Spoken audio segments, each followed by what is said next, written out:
del colegio, conoce el señor Quintero también la problemática. Aquí nosotros lo único que queremos es que se vaya el director.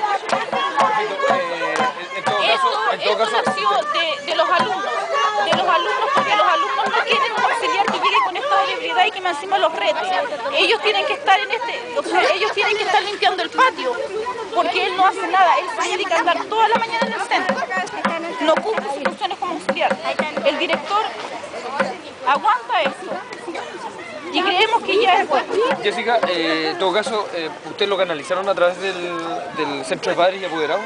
Porque acá no hay centro de padres. Más de 100, creo que el centro de padres, según lo que me decía Perotti, solamente hay 6 acá en la manifestación.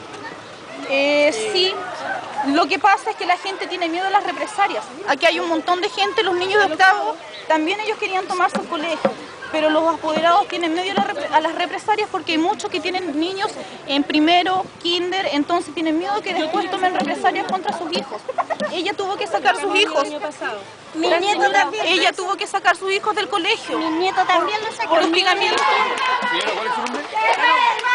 Yo tuve que sacar a mi hijo de acá a la escuela por medio de represalia. Él lo maltrataba todos los días, me lo mandaba todos los días a la lección. Ahora tengo miedo, yo tengo otro niño acá en primero básico y en kinder tengo miedo que le siga haciendo lo mismo. Y que ya empezaron a hacerle lo mismo porque dicen que es igual a mi hijo que se llama Matías.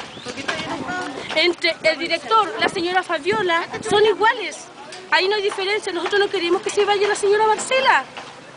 Hace mucho tiempo, el año pasado, él no dejó trabajar.